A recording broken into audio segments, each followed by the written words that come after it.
Grand-mère, puis-je avoir 10 dollars pour mon allocation aujourd'hui? Ma porte d'entrée s'ouvre et ma petite fille de 6 ans entre en souriant. Oh. Emma, tu es encore là. Ma voix est inhabituellement sombre pour parler à ma petite fille, mais c'est compréhensible. Emma est venue chercher de l'argent 5 jours d'affilée maintenant. Je venais de rentrer après avoir vécu à l'étranger pendant 10 ans, et Emma, qui n'avait vu que des photos de moi bébé, est venue me rendre visite. Au début, j'étais ravie de la rencontrer, mais ces visites quotidiennes pour demander de l'argent ont commencé à me déranger. J'ai appelé plusieurs fois chez mon fils. Enfin. J'ai réussi à joindre ma belle-fille et je ne peux m'empêcher de hausser la voix. De quoi parlez-vous? Je suis encore plus perplexe face à la réponse confuse de ma belle-fille. Et puis je suis choquée par la vérité qu'elle révèle. J'ai déménagé à l'étranger à l'âge de 50 ans en raison du travail de mon mari. À l'époque, nous avions laissé notre fils étudiant à New York et déménagé dans un autre pays. Finalement, il a trouvé un emploi, s'est marié et a eu un enfant il y a 6 ans. Quand nous avons vu les photos du bébé, nous étions tellement ravis que nous avons envoyé une tonne de couches, ce qui a beaucoup contrarié notre fils. Après 10 ans à l'étranger, nous avons décidé de revenir à New York à la retraite de mon mari. J'ai contacté mon fils pour lui faire savoir que je rentrais seul en premier. Je serai de retour après-demain. Peux-tu venir me chercher?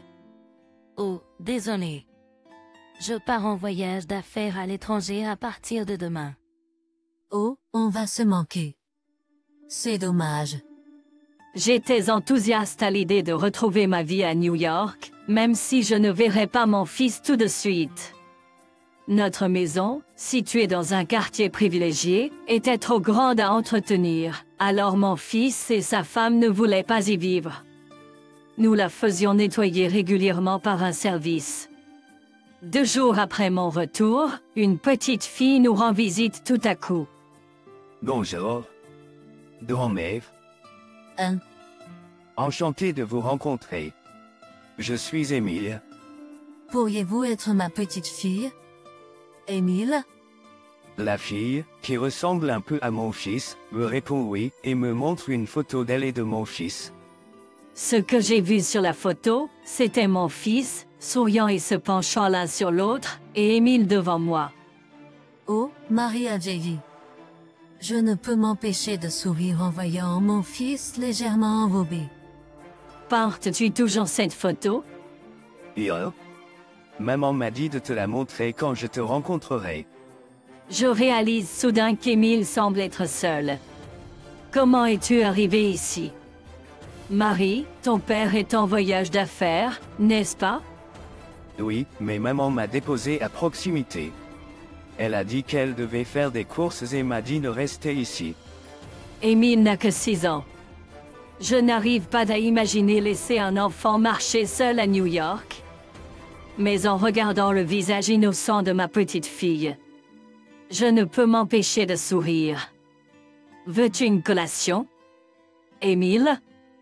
Oui, super. Je lui donne des collations et du jus, et elle grignote joyeusement. Nous passons l'après-midi à jouer à des puzzles, et avant que je m'en rende compte, c'est le soir. Je prépare des biscuits pour lui donner en partant quand j'entends « Au revoir, grand-mère ». Et elle disparaît en un éclair. Je tente de la suivre, mais elle est déjà hors de vue, et je n'ai pas le numéro de téléphone de ma belle-fille. J'appelle leur maison ce soir-là, mais personne ne répond. Je suis inquiète, mais le lendemain, Emma y apparaît. En regardant ma petite fille joyeuse, je me demande si je suis juste trop protectrice.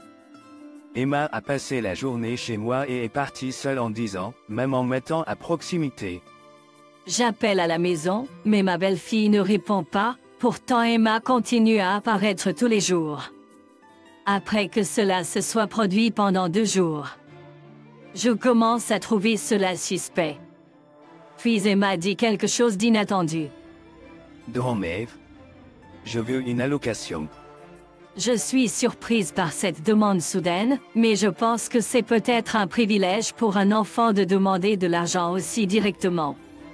Alors, je lui donne 5 $ avec un sourire. Cependant, à partir de ce jour-là, Emma commence à demander de l'argent à chaque fois qu'elle ouvre la bouche, et le montant qu'elle demande ne cesse d'augmenter, 10 $, 20 $, jour après jour. Veux-tu acheter quelque chose? Si oui, je peux te l'acheter. Yo. Je veux juste l'argent. Je veux lui donner, mais je ne peux pas simplement le lui donner sans raison. Pourquoi veux-tu de l'argent? Je le veux juste. Mais tu ne devrais pas juste prendre de l'argent aux gens. Pourquoi pas? Tu es riche, n'est-ce pas? Maman m'a dit que tu as beaucoup d'argent, donc je peux avoir autant d'argent de poche que je veux. Toi? Maman a dit ça? Émile répète, donne-le-moi. Un jour, quand j'ai fermement dit non, j'ai trouvé des factures manquantes dans mon portefeuille. Je voulais appeler Marie, mais malheureusement, elle est toujours en voyage d'affaires à l'étranger. Après avoir appelé plusieurs fois chez mon fils, ma belle-fille répond enfin. Je m'en fiche. Que enseignes-tu à ton enfant? Émile vient tous les jours en demandant de l'argent. Notre Émile? De quoi parles-tu? Quand je la confronte en disant « Ne fais pas semblant de ne pas savoir », elle répond avec des mots inattendus. Émile ne peut pas aller chez toi. Elle est ici en ce moment. Ma fille est à l'hôpital. Selon ma belle-fille, Émile est fragile depuis sa naissance et a été admis à l'hôpital à plusieurs reprises. La raison pour laquelle je n'ai reçu que des photos de bébé pendant mon séjour à l'étranger était qu'il ne voulait pas m'inquiéter avec son apparence fragile. La raison pour laquelle je n'ai pas pu joindre ma belle-fille était qu'elle était à l'hôpital où Émile était admis.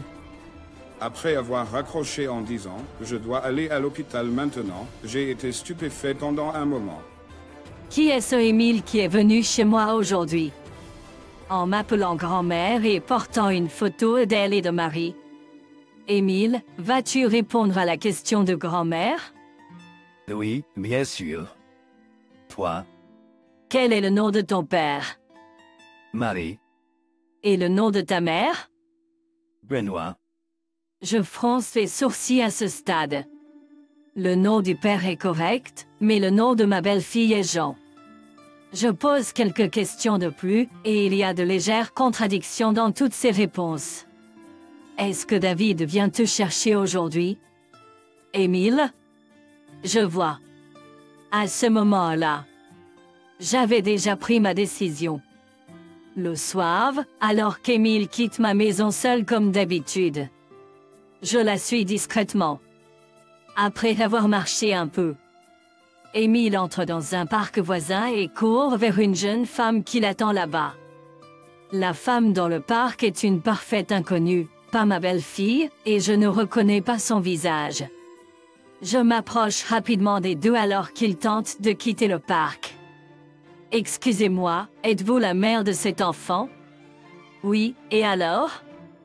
Qui êtes-vous? Cet enfant me demande de l'argent. Je chuchote pour que l'enfant n'entende pas, mais la femme répond bruyamment. Et alors? Vous êtes la grand-mère d'Émile, n'est-ce pas? Il est tout à fait naturel pour une grand-mère de donner de l'argent à son petit enfant. Qui vous a dit cela? Marie? J'interroge la femme qui sourit et découvre qu'elle est la maîtresse de mon fils, et Émile est son enfant secret. Il a même donné le même nom à son enfant secret qu'à sa fille. À quoi Marie pense-t-il? Ma vraie petite fille est à l'hôpital, et ma belle-fille est à ses côtés. Et Marie a profité de cela pour avoir une liaison et même être le père d'un enfant. Je me sens étourdi par le choc. Nous devons avoir une conversation sérieuse. Quoi? Tu vas me faire la leçon. Ce n'est pas de sa faute. Il ne quittera pas sa femme. Tu extorques de l'argent de moi parce que... Exactement. J'ai besoin d'obtenir quelque chose de cela. Mais s'il dit qu'il va divorcer, j'arrêterai. Exactement. J'ai besoin d'obtenir quelque chose de cela. Mais s'il dit qu'il va divorcer, Je suis toujours furieux de l'arrogance de Benoît, mais je propose que nous aurons une discussion appropriée lorsque Marie reviendra de son voyage à l'étranger. Elle est d'accord à contre-cure. 3 jours plus tard, je confirme que Marie est rentrée et l'invite à dîner chez nous. Attendant Marie, qui entre dans le salon en desserrant sa cravate, sont moi, ma belle-fille Jean, et sa maîtresse Benoît. Que se passe-t-il? Marie est surpris, mais je n'ai pas l'intention de lâcher prise. Marie, tu dois divorcer de Jean dès maintenant. Pourquoi devrais-je? Qui d'autre a eu une liaison de longue date et a même engendré un enfant secret? Ce n'est pas ça. Il y a une raison. Et d'ailleurs, Jean ne me divorcerait jamais. Comment vivrait-elle sans mes revenus? Juste au moment où Marie commence à reprendre ses esprits, Jean l'anéantit. Non. Je vais te divorcer. Je n'ai pas besoin de m'inquiéter de mon avenir. Je supporterai n'importe quelle difficulté pour ma fille. C'est mieux que d'être marié avec toi. Et, tu plaisantes, n'est-ce pas? Avoir un divorce à mon actif ruinerait ma réputation. Je m'en fiche. Va construire une merveilleuse famille avec cette femme là-bas. Benoît, l'amant, est ravi. Hurrah! Tu vas divorcer. Et alors? Belle-mère, quand est-ce que Marc et moi pouvons emménager dans cette grande maison? Malheureusement, tu ne m'appelleras jamais belle-mère et vivre ici est hors de question. Puis quoi? Tu ne vas pas approuver notre mariage? Mariez-vous si vous le souhaitez. Je n'ai plus rien à voir avec ça. Toi? Maman, que dis-tu? Marie, je coupe les ponts avec toi. Vis ta vie comme tu le veux. Mes paroles plongent la pièce dans le silence. Tout le monde dans la pièce a l'air choqué. Quelques secondes plus tard, Benoît rompt le silence avec un cri. Toi, tu plaisantes. Qu'est-ce qui est si attirant chez Marc s'il n'est pas ton fils, vieille riche? Qu'as-tu dit? J'étais avec lui parce que tes parents sont riches. Sinon, pourquoi aurais-je une relation avec un homme marié? J'ai même eu un enfant en pensant que cela me rapporterait plus d'argent. Il semble que mon fils ait choisi une terrible femme pour avoir une liaison. Le visage de Marie passe du bleu pâle au blanc fantomatique. Je pensais que tu étais une vieille dame riche de retour d'outre-mer, et maintenant ça? C'est une blague. Je vais te poursuivre pour dommages et intérêts. Tu es assez audacieux, mais en fait, c'est toi qui devrais payer des dommages et intérêts. Tu as eu une relation avec un homme marié, après tout. Non. Je ne savais pas qu'il était marié. Marie m'a trompé. Oh, tu n'as pas dit que tu étais avec lui parce que ses parents sont riches, même s'il est marié. Il n'y a pas de preuves. Mon Dieu. Je n'aurais jamais pensé que mon long séjour à l'étranger me servirait comme ça. Je sors mon téléphone portable, qui est réglé pour enregistrer.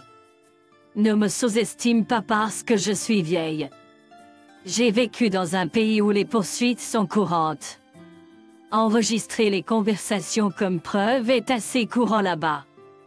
Maintenant, c'est au tour de Benoît de pâlir. Il s'affaisse, vaincu, et la seconde d'après s'accroche à ma jambe. Fais semblant de ne pas avoir entendu ce que j'ai dit plus tôt. Supprime cet enregistrement. Pourquoi ferais-je cela?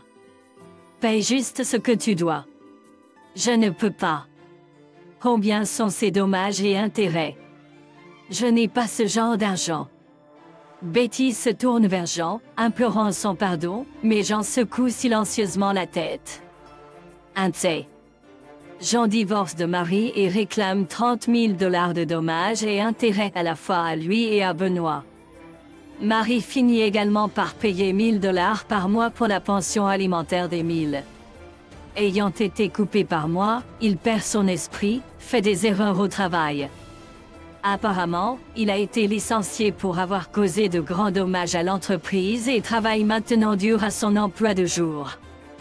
J'ai entendu dire que Benoît arrive Sam Rao à joindre les deux bouts en travaillant dans un club.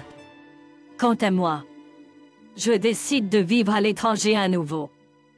Après en avoir discuté avec mon mari, nous décidons d'emmener avec nous ma belle-fille Jean et Émile. Avec un traitement de pointe et peut-être l'air étranger lui convenant. La santé d'Émile s'améliore progressivement, et elle court maintenant dans les parcs pleine d'énergie. Je peux voir ma petite fille bien-aimée grandir à mes côtés, et je vis heureuse pour toujours.